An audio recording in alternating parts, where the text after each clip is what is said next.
നമസ്കാരം. കേരളത്തിൽ യു.ഡി.എഫ് മന്ത്രിസഭ അധികാരമേൽക്കാൻ ദിവസങ്ങൾ ബാക്കി നിൽക്കെ തെരഞ്ഞെടുപ്പ് വാഗ്ദാനങ്ങൾ നടപ്പിലാക്കണമെന്ന് ആവശ്യപ്പെട്ട് തെരുവിലിറങ്ങി മഹിളാ മോർച്ച. കെ.എസ്.ആർ.ടി.സി ബസ്സുകളിൽ സ്ത്രീകൾക്ക് സൗജന്യയാത്ര അനുവദിക്കുമെന്ന യു.ഡി.എഫ് പ്രകടന പത്രികയിലെ വാഗ്ദാനം ഉടൻ നടപ്പിലാക്കണമെന്നാവശ്യപ്പെട്ടാണ് വേറിട്ട് പ്രതിഷേധം അരങ്ങേറിയത്.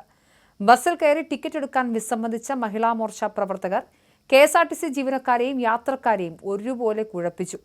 കൊല്ലത്തും കോഴിക്കോടും കാസർഗോഡുമാണ് മഹിളാ മോർച്ച പ്രതിഷേധം നടത്തിയത്.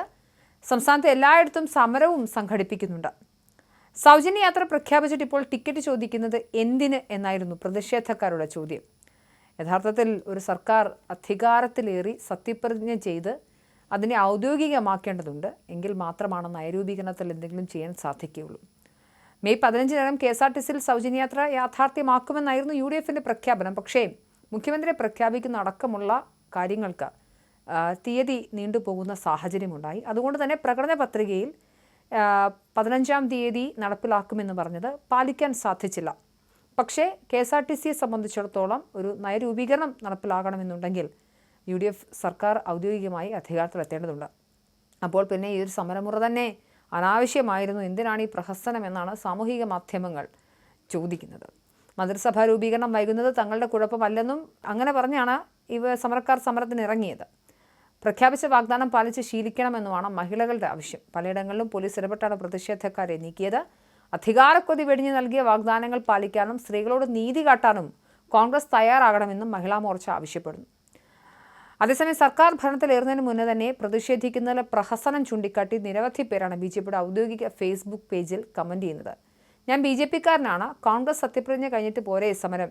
CPM ഭരിക്കുന്ന സമയത്ത് ശക്തമായ ഒരു സമരം പോലും ബി.ജെ.പി നടത്തിയിട്ടില്ല. പുതിയ പ്രസിഡന്റ് രാജീവ് ജി വന്നതിന് ശേഷമാണ് സമരം കുറച്ച് നടന്നത്. ഒരു കാര്യം പറയാം, എല്ലാ സ്ത്രീകൾക്കും ഫ്രീ യാത്ര നടക്കില്ല. അതിന് മാത്രം വരവ് കേരളത്തിലില്ല. പാവപ്പെട്ട സ്ത്രീകൾക്ക് മാത്രം ഫ്രീ, അല്ലാത്ത പക്ഷം കുത്തുപാള എടുക്കേണ്ടി വരും.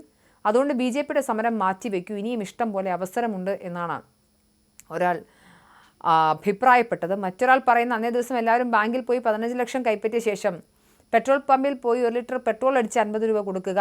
ഞാൻ നാളെ സ്റ്റേറ്റ് ബാങ്കിന് മുന്നിൽ ധർണ നടത്തും. 15 ലക്ഷം നരേന്ദ്രമോദി പറഞ്ഞത് കിട്ടാൻ ആർക്ക് വേണമെങ്കിലും കൂടെ ചേരാം തുടങ്ങി നിരവധി കമൻറ്റുകളുണ്ട്. ഈ വിഷയത്തിൽ പ്രതികരണവുമായി VT ബൽറാമും എത്തിയിട്ടുണ്ട്. നിയുക്ത MLA.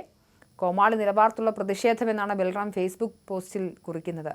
എന്തുകൊണ്ടാണ് ഇവരെ ഒരു കോമാളി നിലപാടത്തിൽ മലയാളികൾ കാണുന്നതെന്നതിന് ഇതിനേക്കാൾ നല്ല ഉദാഹരണം വേണ്ട. സർക്കാർ സത്യപ്രതിജ്ഞ ചെയ്ത് അധികാരം ഏറ്റെടുത്താൽ മാത്രമേ നയപരമായ എന്തെങ്കിലും തീരുമാനമെടുക്കാനും ഉത്തരവിറക്കാനും കഴിയൂ എന്ന സാമാന്യ ബോധം പോലും ബി.ജെ.പിയുടെ നേതൃത്വങ്ങളിലുള്ളവർക്ക് ഇല്ലാതെ പോകുന്നത് എത്ര ദയനീയമാണ്. ബസ്സിൽ ഒഴിക്കാനുള്ള ഡീസലിനും പെട്രോളിനും ഒക്കെ ഇന്ന് രാവിലെയും കൂടി 3.05 രൂപ വർദ്ധിപ്പിച്ച ആളുകളുടെ ഫോട്ടോ മുകളിൽ വെച്ചാണ് സമരത്തിൻ്റെ പോസ്റ്റർ എന്നതും കൗതുകരമാണ്. യു.ഡി.എഫ് സർക്കാർ അധികാരത്തിൽ വരുന്നത് കേരളത്തിൽ ഇന്നേ വരെ ഉണ്ടായതിൽ വെച്ച് ഏറ്റവും വലിയ ജനപിന്തുണയുമായിട്ടാണ്.